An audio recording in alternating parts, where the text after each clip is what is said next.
ये सारी सृष्टि के रचनहार, एक कुल के मालिक, हे सुख सागर। सत्य घटना उस दिव्य प्रसंग की है जो आज तक केवल एक रहस्य था। वो रहस्य सालों पश्चात अब आपके सामने प्रस्तुत होने जा रहा है।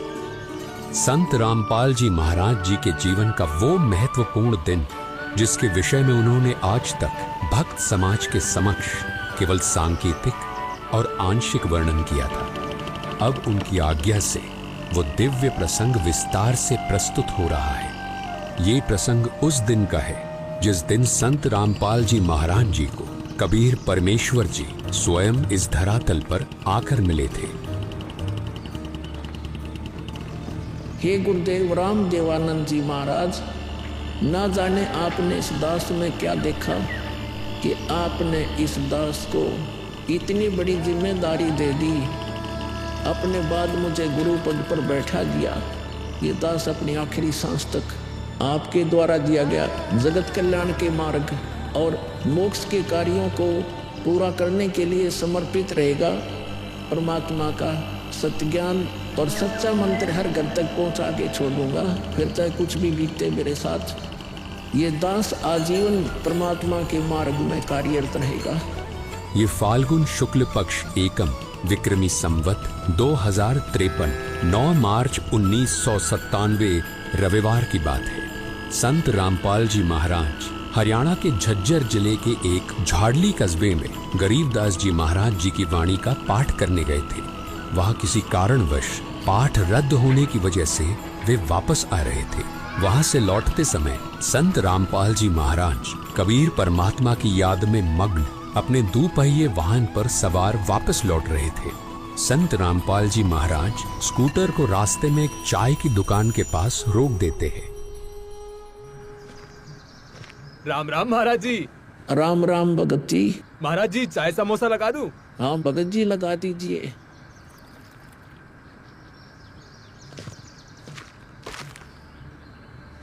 इस बोले भगत को भी परमात्मा का तत्व ज्ञान समझाना चाहिए।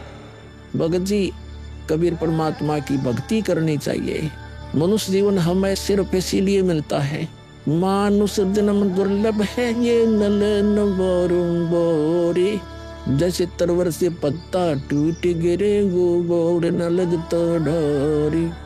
भगत जी, इस काल लोक का कोई भरोसा नहीं है, न जाने कब किस पर क्या बिजली गिर जाए। इसलिए कहता हूँ आपको कि कबीर परमात्मा से जुड़ जाओ, नाम दीक्षा लेकर अपना कल्याण करवा लो। वो कबीर परमात्मा यह भी आपकी और आपके परिवार की रक्षा करेगा और मृत्यु के बाद सीधा मोक्ष को प्राप्त कर जाओगे। ठीक कहते हो महाराज जी।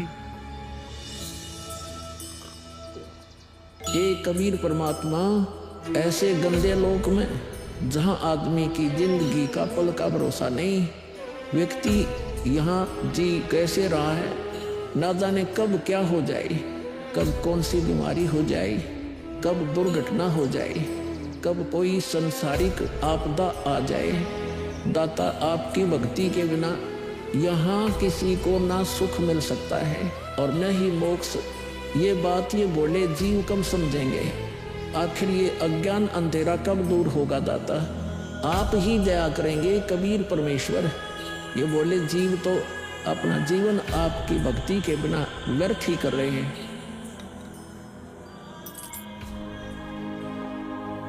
चाय पीने के बाद संत रामपाल जी महाराज मातन हिल की तरफ निकल पड़ते हैं। बिन उपदेश अचंभ है, क्यों जीवित है प्राण, और भक्ति बिना काठोर है, ये नर नहीं पाषाण। आगे चलकर संत रामपाल जी महाराज स्कूटर को एक पुलिये के पास रोक देते हैं। इस पुलिये की खास बात ये थी कि संत रामपाल जी महाराज जी ने इस पुलिये को सिंचाई विभाग में जूनियर इंजीनियर रहते हुए स्वयं बनाया था। क्योंकि यह पूरा क्षेत्र जंगल नुमा था, इसलिए संत रामपाल जी महाराज जी को इस पुलिये पर बैठना बहुत अच्छा लगता था और नौकरी के दौरान वो इस पुलिये पर बैठकर परमात्मा की याद में खो जाया करते थे। हे दयालु कबीर परमात्मा, आप जी हम नीचों के लिए 600 वर्ष पहले एक धानक रूप धारण कर इस गंदे लोक में 120 वर्ष तक रहे। आप जी को गर्म तेल के कढ़ाई में डाला गया, खूनी हाथी से मरवाने की कोशिश की गई, दरिया में डुबोकर मारने की कोशिश की गई। आप जी को बदनाम करने हेतु झूठी चिट्ठी डाली गई। आपके साथ कितने जुल्म ढाए गए, फिर भी हे दयालु कबीर परमात्मा, आपने क्या कुछ नहीं किया। अपनी सतलोक से बिछुड़ी आत्मा को अपनी शरण में लेने के लिए, इस तत्व ज्ञान को सब जीवों तक पहुंचाने के लिए।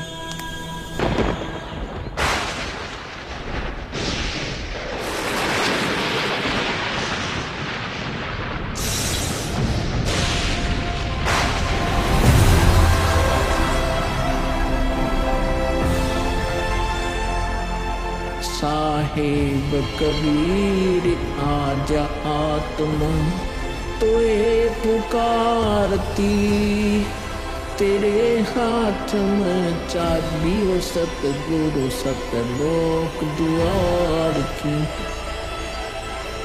साहेब कबीर आजा आत्मा तोए पुकारती, तेरे हाथ में चाबी वो सतगुरु सतलोक द्वार की।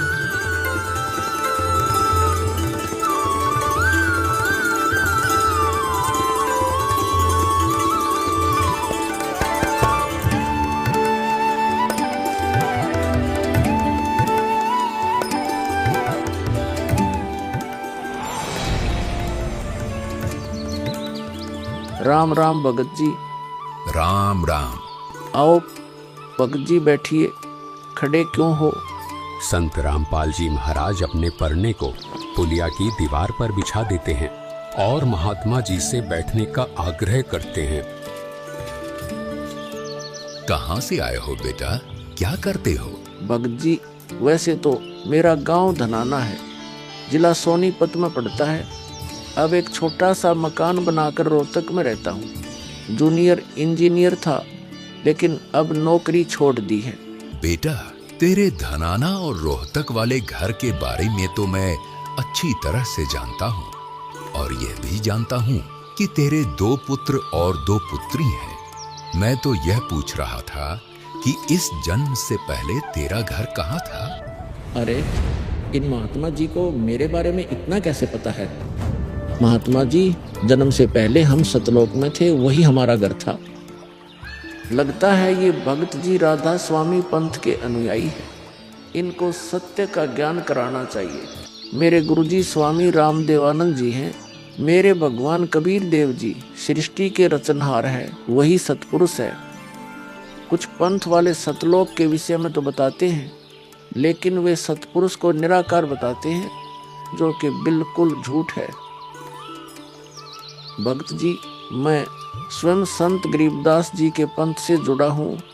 संत गरीबदास जी गांव छुड़ानी जिला झज्जर वाले थे, और उनको 10 वर्ष की उम्र में कबीर परमात्मा जी जिंदा महात्मा के रूप में मिले थे। उसके बाद कबीर परमात्मा जी गरीबदास जी की आत्मा को अपने साथ सतलोक ले गए थे, और वहाँ की सारी व्यवस्था दिखाकर उन्हें इस धरती पर वापस छोड़ा था। फिर उन्हीं बालक गरीबदास ने सतलोक के बारे में बताया कि ऊपर सतलोक है, वहाँ सारी सुख सुविधा उपलब्ध हैं, सदाबहार बाग हैं, नर नारी की सृष्टि है। वहीं पर एक गुम्मट युक्त महल में कबीर परमात्मा जी सिंहासन पर बैठे हुए हैं, और वहीं से कबीर परमात्मा जी इस सृष्टि को चला रहे हैं। हम सब वहीं रहा करते थे, वही हमने जाना है। जो सतलोक में केवल प्रकाश ही प्रकाश बताते हैं, उनका ज्ञान गलत है, वे मोक्ष प्राप्त नहीं कर सकते। भक्त जी, उस बालक गरीबदास ने वाणियों के माध्यम से बताया है कि गरीब अनंत कोटि ब्रह्मांड का एक रति नहीं भार, सतगुरु पुरुष कबीर हैं, कुल के सिरजनहार। कौन कबीर? हम सुल्तानी नानक तारे दादू को उपदेश दिया, जाति जुलाहा भेद नहीं पाया, काशी माहे कबीर हुआ। बहुत आनंदित करने वाली बातें करते हो, और बताओ कुछ। इन्हें अपना ज्ञान अधूरा लग रहा है। हो सकता है ये नाम दीक्षा लेकर परमात्मा से जुड़ जाए, भक्त जी, अगर आपको अपना कल्याण करवाना है तो एक ही तरीका है, नाम दीक्षा। मेरे पूज्य गुरुजी ने मुझे नाम दीक्षा देने का आदेश दे रखा है। मैंने अपना घर और नौकरी छोड़ दी है। अब गुरुदेव जी की ही आज्ञा अनुसार प्रचार और दीक्षा देने का पवित्र कार्य कर रहा हूँ। बेटा, क्या तुम्हारे गुरु जी ने तुम्हें सारनाम और सार शब्द देने का भी आदेश दिया है? इन्हें कैसे पता सारनाम सार शब्द के बारे में? गुरुदेव की आज्ञा थी कि अभी सारनाम को सार्वजनिक नहीं करना है। उन्होंने कहा था कि मुझे स्वयं परमेश्वर कबीर जी मिलेंगे और वही मुझे सारनाम को सार्वजनिक करने का सही समय बताएंगे। तब तक यह सारनाम केवल विशेष विश्वास पात्र अनुयायियों तक सीमित रखना है। बेटा रामपाल, मैं ही सत्य पुरुष कबीर हूँ। अब वह समय आ गया है सार नाम और सार शब्द प्रदान करने का। वह भक्त जी, मैंने आपको बता दिया कि कबीर परमेश्वर मुझसे मिलने आएंगे, तो आप स्वयं ही कबीर परमेश्वर बन बैठे। मैंने अपने गुरु जी से पूछा था कि हे गुरुदेव, मैं कैसे पहचानूंगा जो मुझे मिलेंगे कि वे कबीर भगवान हैं? गुरु जी स्वामी राम देवानंद जी बोले, यह विश्वास करवाना व पहचान करवाना उनका काम है। तभी तो मैं बता रहा हूँ, मैं ही सत्य पुरुष कबीर हूँ। कबीर परमेश्वर जी सबको जिंदा बाबा के वेश में मिले, आप तो जिंदा बाबा वाले वेश में नहीं हो। जिंदा महात्मा तो मुसलमान साधु होते हैं। मुसलमान धर्म तो अभी 1500 साल पहले ही बना है। मेरा असली वेश तो यही है जिस रूप में मैं तुम्हारे सामने खड़ा हूँ। रामपाल, तुम मेरी परम हंस आत्मा हो। जगत कल्याण के लिए मैंने ही तुझे भेजा है। अब सही समय आ गया है सार नाम और सार शब्द देने का। मैं कभी सिर पर मुकुट, कभी पगड़ी, कभी टोपी धारण कर लेता हूँ।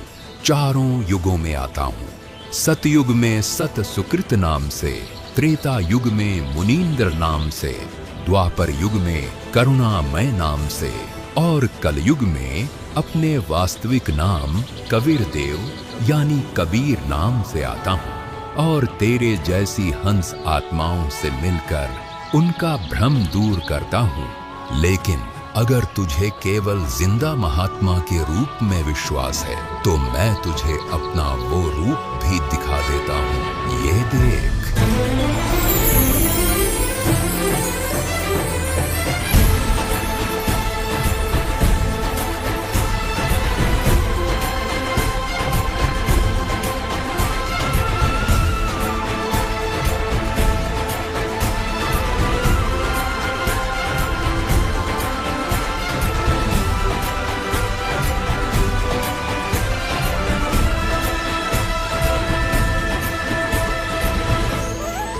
हे परमेश्वर, मुझे क्षमा कर दीजिए।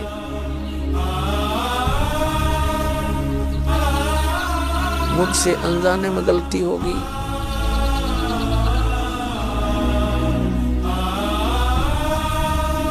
आपने मुझे साक्षात दर्शन दिए और मैं आपको पहचान न सका। मुझे क्षमा कर दीजिए परमपिता। बेटा रामपाल, अब वो समय आ गया है जो मैंने धर्मदास को कहा था कि कलयुग बीते 5505 तब यह वचन मेरा होगा साचा।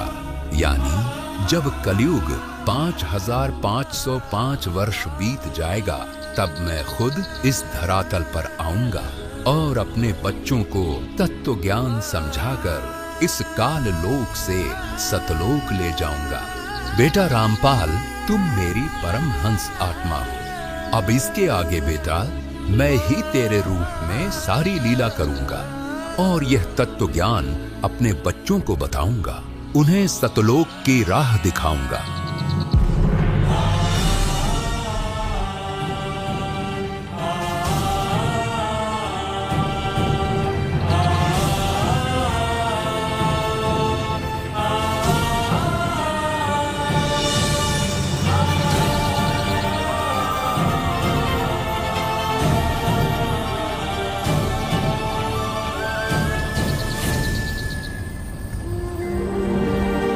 इस प्रकार कबीर परमात्मा संत रामपाल जी महाराज जी को सह शरीर सतलोक भेज देते हैं और अपनी लीला को आगे बढ़ाते हैं। गवी ख्यालवी साल सतगुरु अतल दिगंबर खीर भक्ति हेत काया धर आए अवगत सहत कबीर भक्ति हेत काया धर आए अवगत सहत कबीर अमर करूं सतलोक पठाऊं तात बंदी छोड़ कहाऊं।